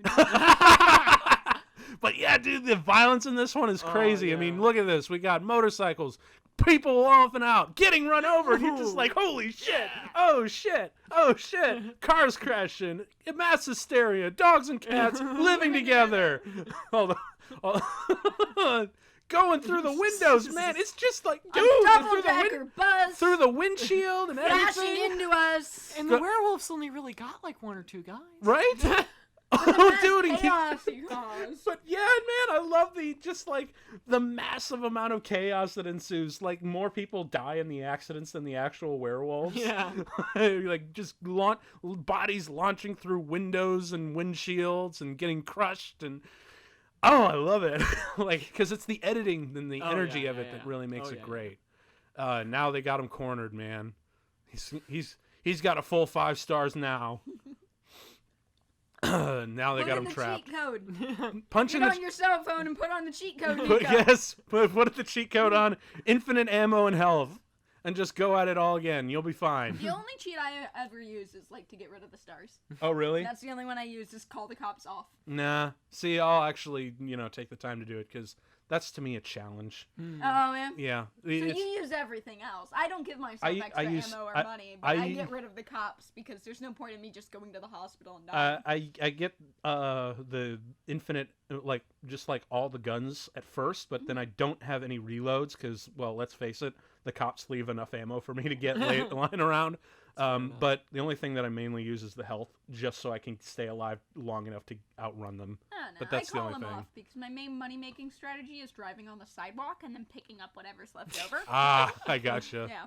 Man, there's going to be a lot of sirens for the rest of this bit. Basically, that's the whole rest of the movie. Yeah, pretty much, because it's kind of shocking. Where are we? We are just over 1 hour and 32 minutes. See, if this were America, we wouldn't have to wait for the cops because there'd be like everybody with a gun. Yeah. And, you see, you can say one thing about our country is we don't have a werewolf problem. No, that's probably why. But yeah, this is another thing. Like, I really wish that they didn't feel so obligated to just cut it off at the 90-minute mark. I honestly really wish, like, after the final showdown, there was just an epilogue or something, like a 5-10 minute little bit of extra. What more did the story is there to tell? I don't like epilogues. You just feel like you need you said that same thing with Cooties I need an end scene to make it feel complete. Well, it just feels like it's like, well, this happens and it ends. Yep. It's like. But what epilogue has ever been interesting to watch?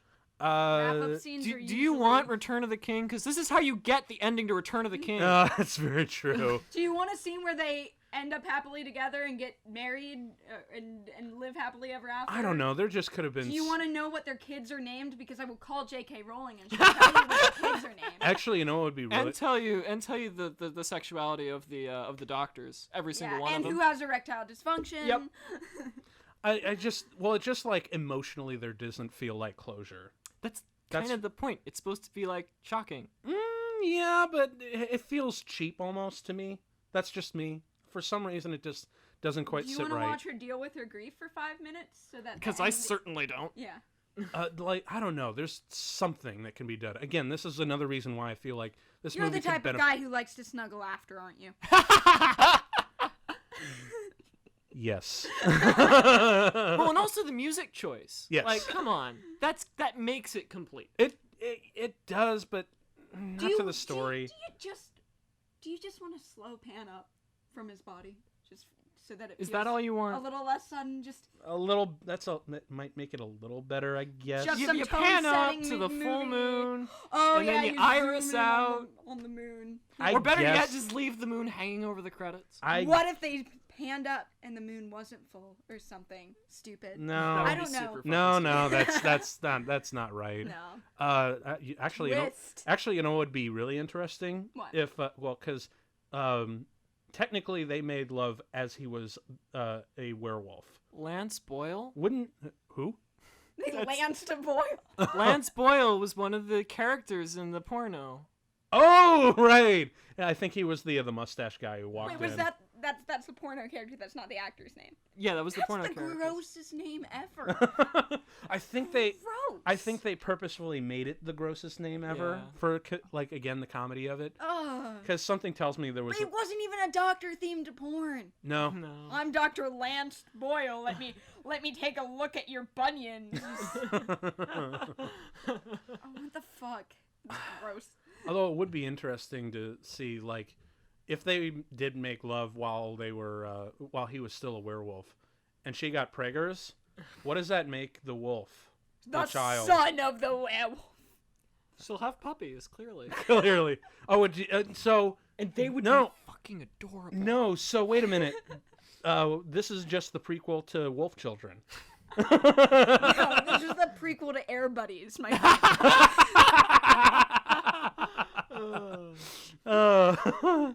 But yeah, I don't know. Like, might have been the cinematic language that like makes it feel a little awkward for me. Might be the story. I think it's bits of both. I honestly can't think of a better way to end it, really. Yeah. Like, that's, even from a story standpoint, I can see they quite literally wrote themselves into a corner. So I see why, like, you would think, oh, it's abrupt, it's shocking, but to me, it just, that kind of shock, that abruptness feels weak and I feel and like cheap. it's not so much weak, but different without a strong enough reason to be different and therefore off-putting. Yes. Like, it's not worse Yes. in I any think way, that's- but it's not I what think you're it's used to seeing, and it's not. Deliberately trying to be off-putting and unpleasant. a little bit, but it doesn't really tonally match the rest I mean, of I it. think that's the tone that they're trying to present. We can argue whether or not they went too hard into the comedy. Yeah, but, that's fair. I do think that, because, I mean, there's some legit horror in this movie. Oh, yeah, no, and totally. It's great horror. Absolutely. But maybe they just leaned a little too hard into the comedy, and that's why it might feel a little awkward that it ends so suddenly. Living, dead, or undead. Naturally. That's cute. I like that. I really love when they do Yeah, it random reminds shit me like that. of when Godzilla, Mothra, and King Ghidorah were credited as themselves. Nice. Or when I actually remember when I saw it was actually in both the Guardians of the Galaxy movie. No raccoons or tree characters Right. were harmed in the making of this movie, Yeah, right. which I love it when filmmakers throw in stupid shit during the credits for that. Oh yeah. So Keep the credits entertaining. absolutely, like And I've liked in the last Guardians of the Galaxy that they put intermittent credit scenes. yes, Because pepper fuck sitting there for 20 minutes before anything happens. Well, even that, but they also made just like the stuff going through the side of the of all the names interesting. Like they put like crazy little graphics and whatnot, and so that's also a lot of fun and entertaining. Oh yeah. And of course they Or the ended little it. music videos people are making now. Like, Yes. Like Venom, Venom, Venom. Oh. Venom, that's Mario Brothers. And of course it ended perfectly. The Guardians of the Galaxy 2 ended perfectly with David Hasselhoff. Ending with probably my favorite thing that he did in that song, "We Are Groot." That was so awesome. Yeah. So That's that was American Werewolf in London. yeah, dude. So how does that still hold up for you guys? Like, Oh it's, man, it's always. it's gonna actually be one of gotten my better favorite. now. It's gotten way better. It might just be because I wasn't sleep deprived. We watched it. Yeah. It was 3 a.m. I had just watched Sleepaway Camp, Mothra, and It was Megalon. Godzilla versus Megalon. And I think the night before we watched the entirety of Evangelion. We did watch the entirety of it. Yeah. Good So I think God. by that 10 point, hours. I was Good kind God. of zoning out and just Such a absorbing good cinema. series, though. Wow. Such a good series. Wow. There was another VHS that we had, but I don't remember. There was Sleepaway Camp. Well, I don't blame you for not Rock and Roll remembering from if London. you were watching Werewolf. all of Godzilla that. versus Megalon. I feel like it was I think one it was more. 48 hours of just Hannah hasn't seen this. I'm gonna change that. Yeah.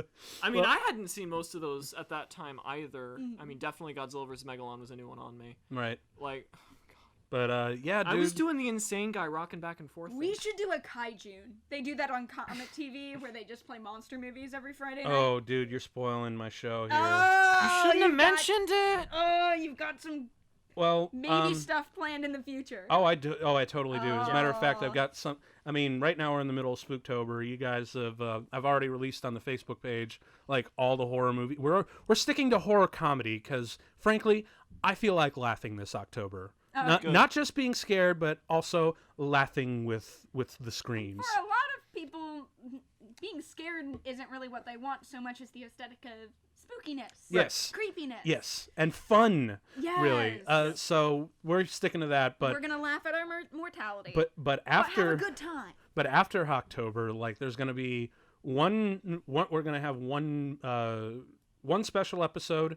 We're going to take a break and then we're going to drop a major bomb, but I'm going to save that for you until Halloween night, where actually all three of us are going to be back for Dead Alive. Oh, Yes. yes. It's going to be great, dude, guys, and I'm super excited to reveal what's coming later on this year cuz it's going to be a big one. But that's going to be all for now. Any final thoughts, you guys? Because, like, honestly, I had a lot more fun watching this. Oh, yeah. Like, because I've seen this several times. Like, I watched it with you. I've introduced it to a couple friends of mine, and I've watched it on my own a couple times. Link us more werewolf stuff in the comments. Right. I haven't Yeah. heard of a lot of Please do, werewolf movies. because there just aren't a lot out there. No. and, Yeah. you know, But yeah, I'm enjoying this movie a lot more than Oh, yeah. It's fun watching it with you guys. Yeah. Thank It's fun you. watching it with friends, which is why I do this podcast for a living. But any final thoughts, you guys? Yeah.